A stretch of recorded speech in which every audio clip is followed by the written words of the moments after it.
Okay, now we're all three up on screen. Well, first of all, thank you both for joining us in some of our holiday celebration here in December. Thanks for having us. Yeah, we appreciate it. And I'm going to start off easy with you guys. Easy question up front before we get into some of the other details. So, Annie, can you go ahead and tell us a little bit about yourself and how you got into writing? Sure. Well, can you hear me? First of all, can you hear me? Yes. Okay, perfect. And I got to say, I'm so jealous. Cody's background is so cute. Right? Where's my tree? I'm not being festive at all. I cheated. I took a picture from my camera roll and I put it up there because y'all don't want to see my background. Oh, I was totally fooled. Okay. So the question is, tell you a little bit about my. Okay. Well, I write small town romance mostly. I had my first young adult fiction come out this year, and my first women's fiction comes out in 2023. So I'm starting to go outside the lines a little bit, but they all have romance in them because romance is where my heart is.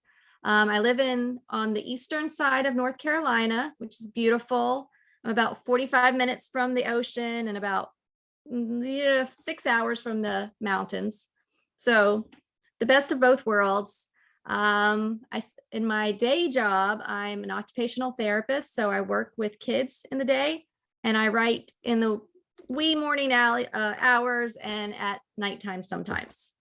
I have a cat and a dog and 3 kids and a husband. And Cody, same question to you then. Okay. Tell us about yourself and how you got started writing. Okay, so hi, I'm Codi Gary. I also write under Cody Hall. I have 2 kids, a husband, 5 cats, 3 dogs, 2 rabbits. We live in a rural area. I just started a new job in September working for CASA, which is court-appointed special advocates for children. I was a volunteer before then. So it's been a little bit of an adjustment trying to balance family and writing and work and my house, which is why y'all don't get to see my background. I got started in writing when we moved to Idaho. I was 29. I was about to turn 30.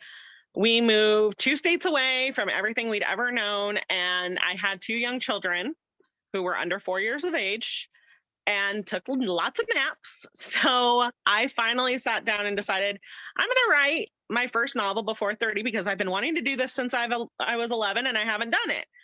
And it was a horrible, horrible mishmash of a novel, but it actually gave me that first kind of gumption that when I saw an open call for Valentine's Day novellas for Avon, it kind of gave me the courage to go, you know what, I could do this. I can finish a book. And so I wrote my novella in 2 weeks, sent it in, and I got picked from the slush pile.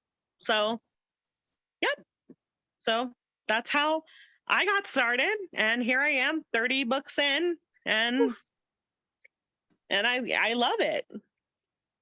Well, that leads me to what I was going to ask both of you, because you both are prolific writers. Cody, you've got 30 plus books out. Annie, you've got 20 plus. Both of you were obviously saying, I mean, you have full lives, you've got family, pets. How do you balance things and ensure that you have the time that you need to devote to writing? Annie, do you want to take the first one on this one? I don't know. I'm still working on that balance. I think me too. I wake up a little earlier than I probably would if I didn't write, because I have to prioritize, and I kind of fit it into the cracks of the day because it is a priority. And if I don't get the writing time in, I'm stressed, I'm not in a good mood. And so I've just found that if it's important to me, I'll make time for it. Coffee and make time. Caffeine is always a plus, right? Yes. Yeah. Yes. And that's what I have this cup for. I got hot cocoa.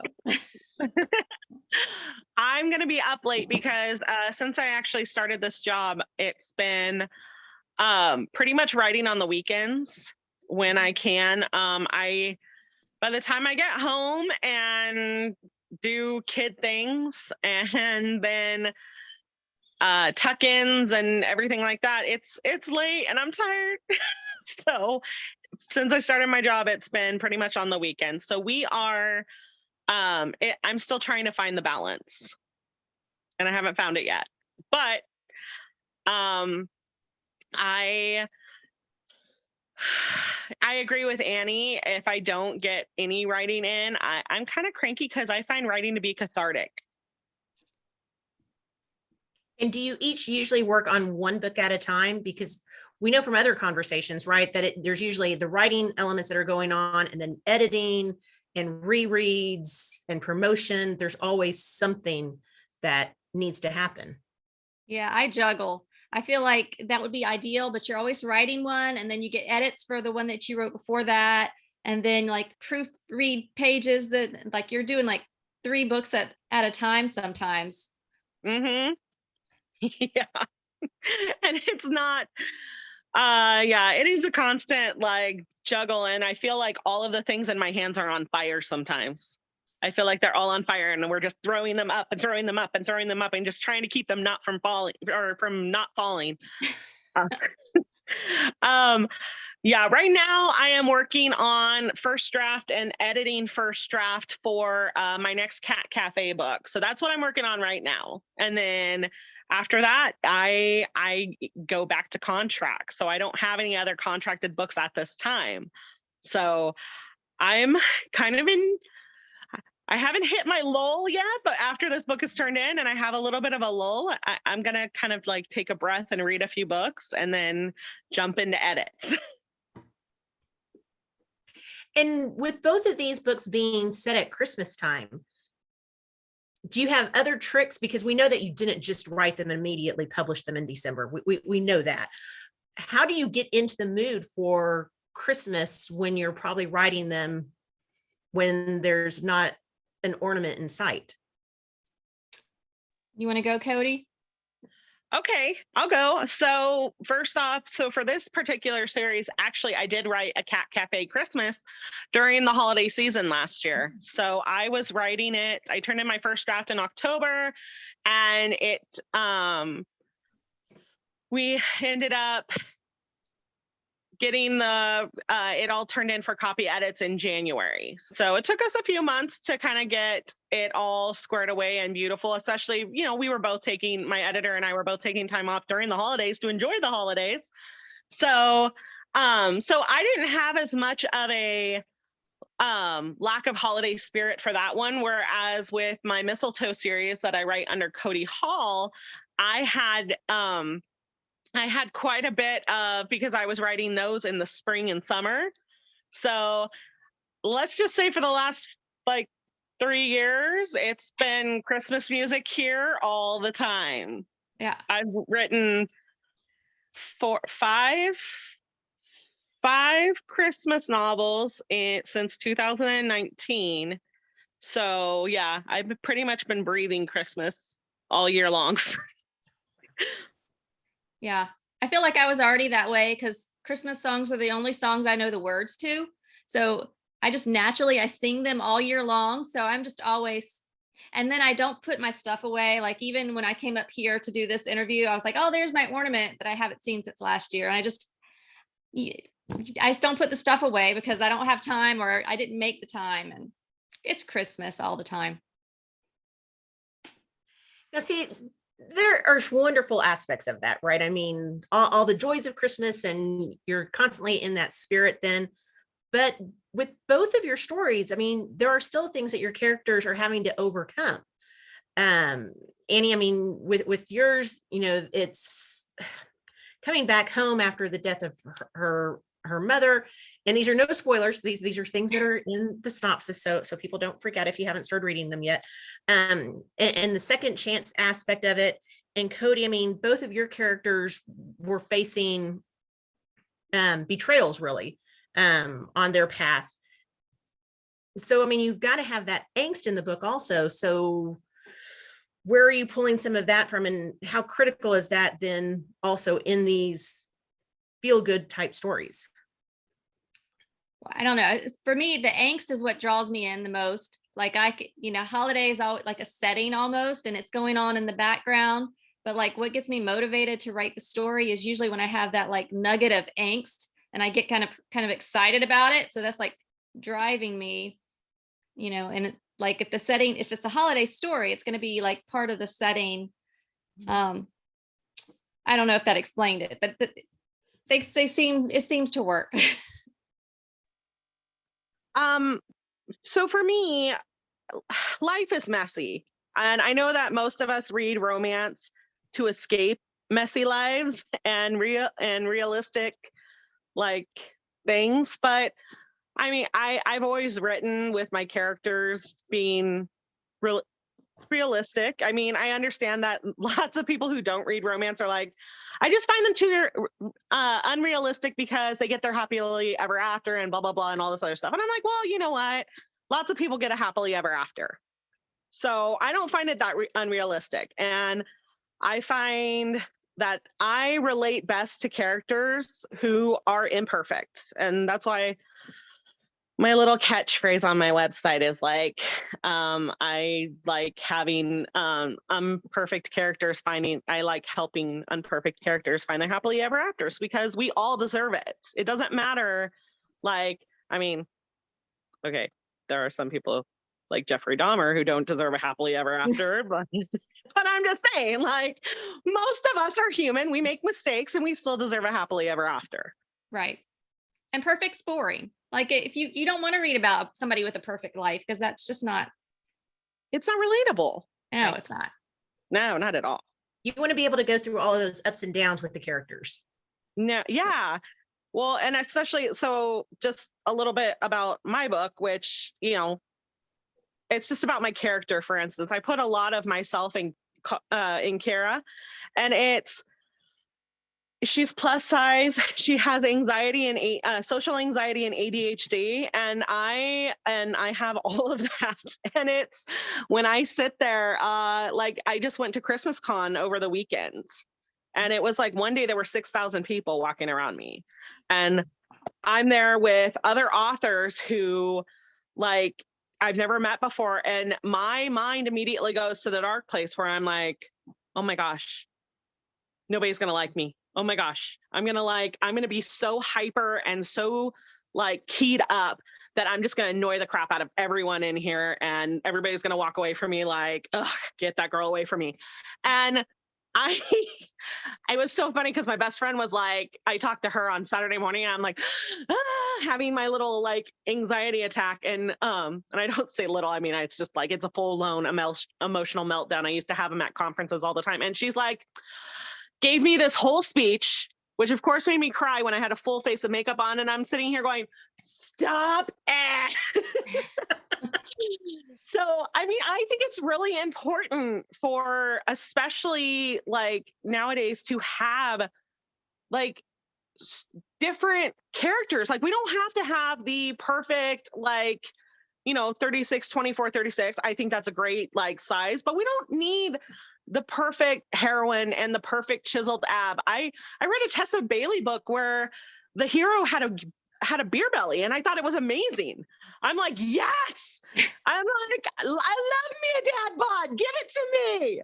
So like, I think that in this day and age, it's okay for us to like not be perfect. It's okay for like us all to have flaws, whether they be physical, emotional, or just, personality. So. And those have been a lot of my 5-star reads this year. It's where it's the characters that I can identify with in some way. And, the book where I can cry during, and then I'm laughing out loud at other scenes. Those are the ones that really pull me in. And it's sometimes hard to find those. Right. But then the other thing, which, okay, and with this book club, we always come around to some of these things. Animals are primary parts of each of the stories, right? I mean, Annie, you've got the bulldog in here, Bella, and yes. Cody, the entire cat cafe with the and I have to say, I loved the adoptable description snippets at the beginning of each chapter. Someone who has gone through Pet Finder multiple times, even when I'm not officially looking for a pet, I'm like, oh yes, I recognize these, right? Well, and it's so funny because I my editor had suggested something along that lines, and when I did them, she actually goes, I don't know if these are working, we might have to take these out. And I'm like, nah, I'm fighting for these. Yeah. I think these are great. I'm fighting for these. And I actually, I won. And that is the first thing that majority of people who have enjoyed the book like point out. Even people who didn't enjoy the book, they still point out, we love these headers. And I'm like, sweet. But that's what my local, it's what my local shelter does, is those little like almost like dating profiles. And I think those are so great because they pull you in, especially like when they name animals for fandoms that are popular. Absolutely. Tina, I love you. And FYI, we have the same editor for these books. So Cody and I share the same editor. And I can see her totally saying that. Well, I just love the fact that you had a bulldog, because my mom, we had bulldogs for years, and I just absolutely love smush face dogs. I had a pug. I love anything with a smush face. I'm like, give it to me. Well, we were binging the Twilight series. I had never seen the Twilight series. And so since we were binging it, that's why the dog's name is Bella, because I was watching Twilight. And so fond memories. But I agree that having animals inside the books just creates a whole nother layer. Like I think everybody loves their pets and they want to read about a sweet pet inside of a book. Yes. Mm-hmm. And of course, we have our debate always here as to, okay, is it better if we have a dog in the book or a cat in the book? Depending on what they themselves have. So we're never going to agree on that. And so I just enjoy both. Well, my son has asked for a tortoise for Christmas. So I think that in one of my upcoming books, I'm going to have to put a tortoise. I don't know how, maybe a dog with a tortoise. So my son actually loves birds. So he's had parakeets, and he wants to move up to sun conures and everything like that. So he's a big bird person. So I find that birds are probably going to be in my future. In your cat cafe. Oh gosh, no. There will be no mixing. No, we've already had that nightmare happen once. I don't need to write about it. But I actually was a vet tech for 7 years, and I worked at a cat-only hospital. So I took a lot of my experiences and I put it into the book, which was also very fun. But I am a dog and a cat person. And that's, my best friend said, I'm the only true animal lover that she's ever met that did not have a preference. I don't have a preference anymore. Yeah. I'm a dog and a cat person too. We have a dog and a cat, and they both came from the animal shelter. And, maybe the cat's winning out. I'm not sure, but I love dogs.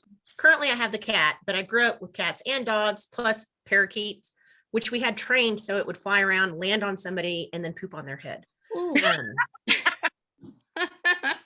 Yes, yeah. But then we also had ducks. I mean, we had all sorts of things because we kind of lived in outer suburbs. So yes, always a bit of a menagerie there.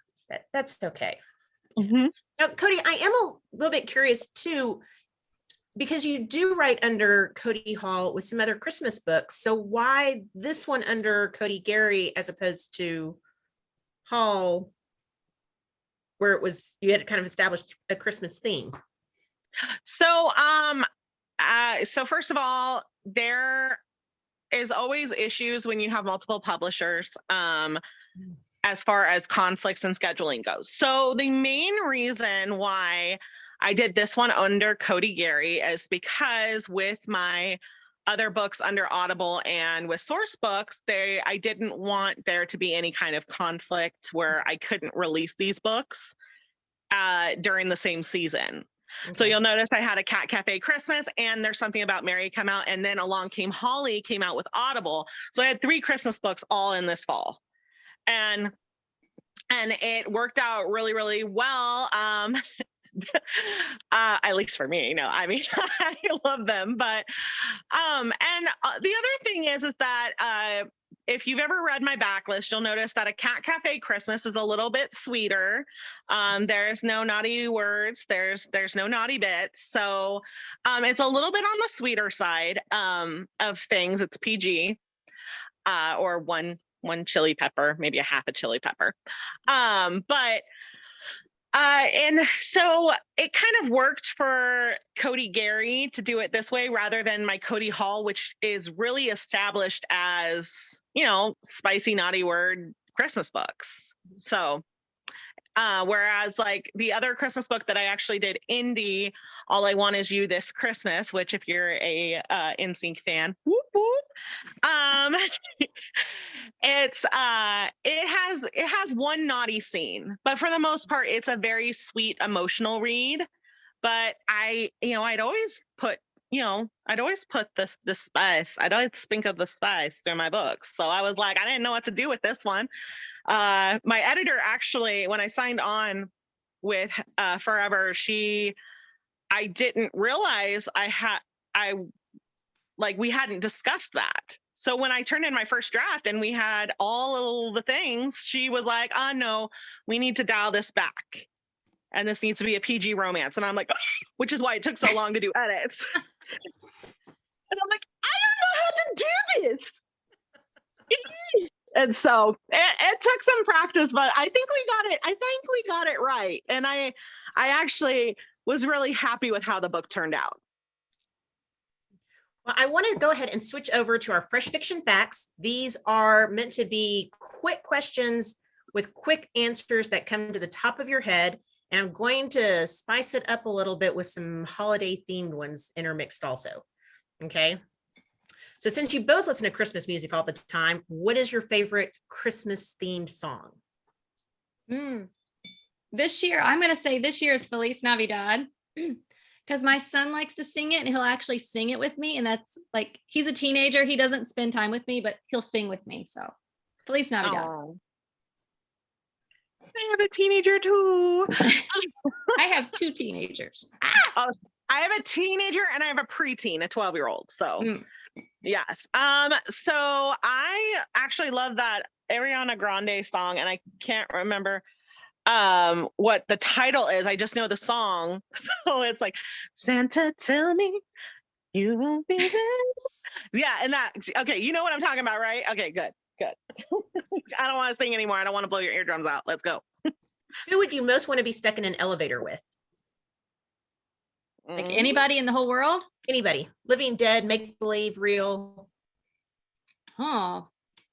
I want to be stuck with Fluffy because he'll make me laugh and I feel like he'd have snacks. I have no idea. Random stranger for you then, in that case, Annie. Sorry. Random stranger. Okay. Is Die Hard a Christmas movie? Yes or no? Yes. Yes. I don't care what Bruce Willis says. Oh, yes, exactly, right? It's part of it all.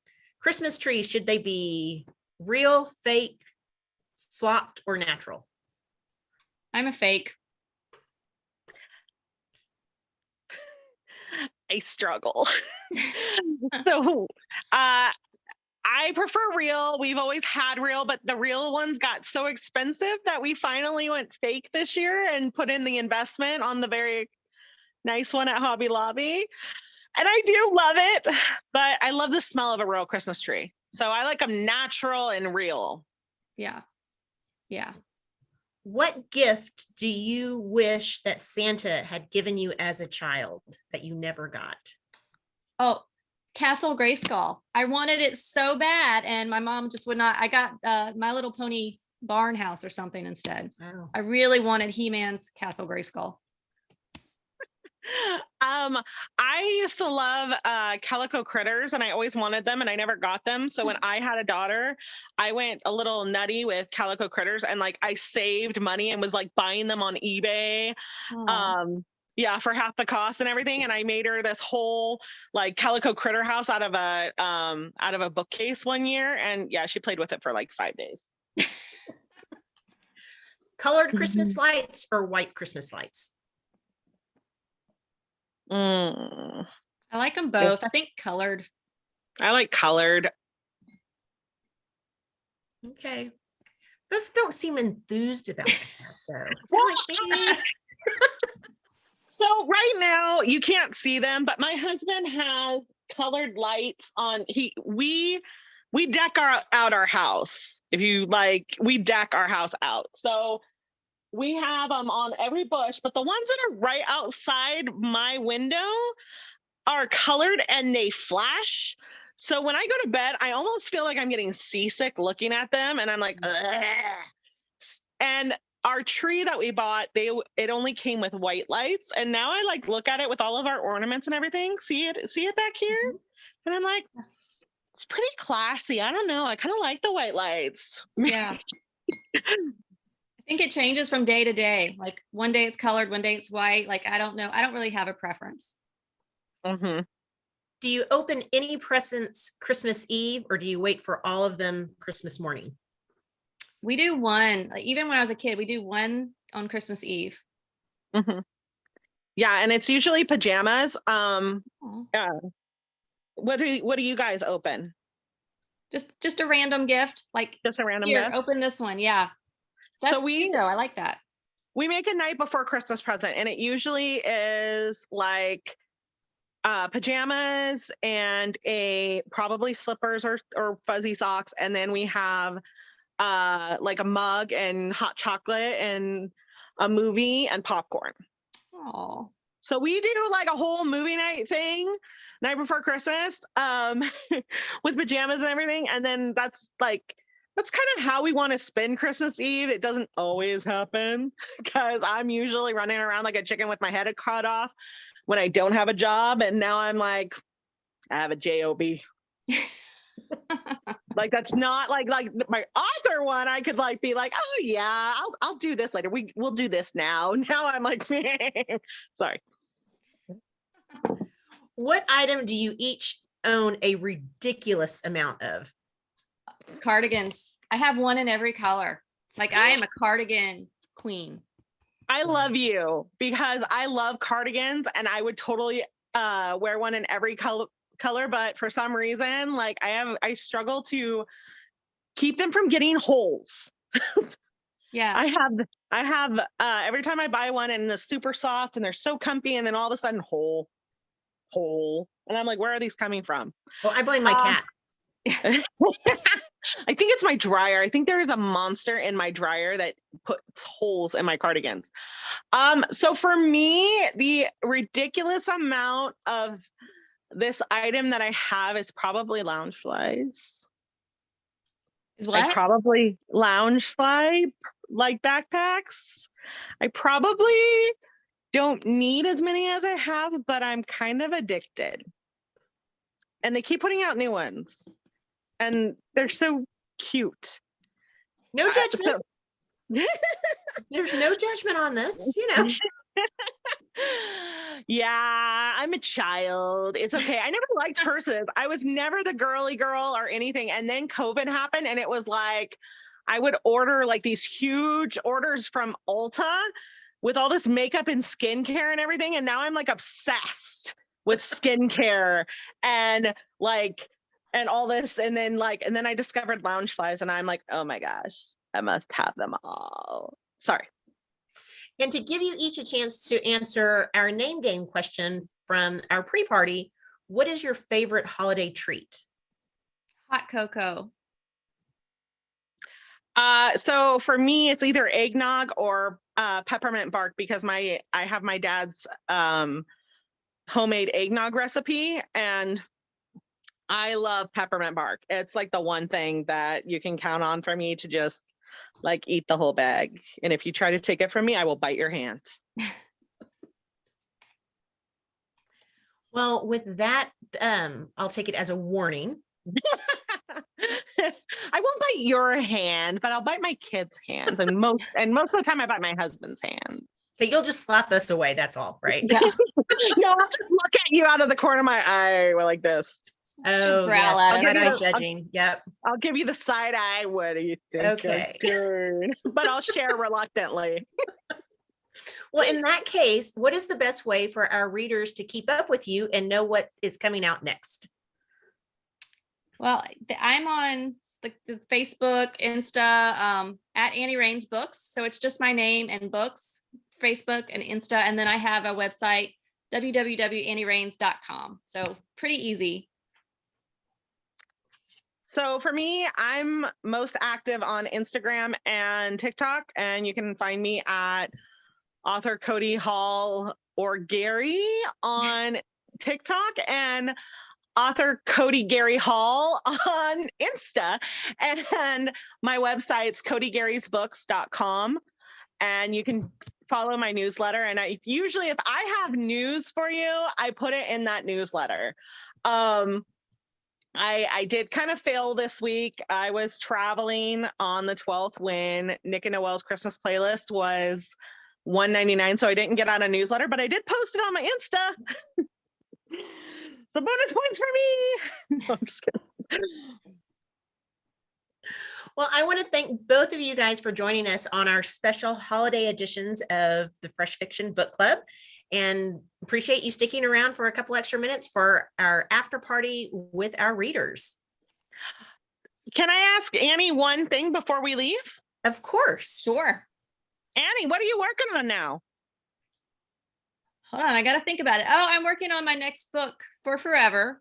I don't think it comes out until 2024, so I'm way far in advance. What is it? It is a new book, a new series. And it doesn't even have a title yet, so it's a small town romance, kind of women's fiction-y. But that's all I got. All right, that's okay. And What Codi, about you said you're working on the next cat cafe book, right? Yes, but I felt like I had been a rambling mess this entire thing, and I wanted to make sure that Annie got equal time over my loud butt. Well, I don't have much to say about what I'm working on right now because it's still like a rambling mess in my head. So I'm sure it's going to be excellent. we'll see. You got Thank it. you And for we having always- us. This was Of fun. course. And we always look forward to the next books that you guys put out.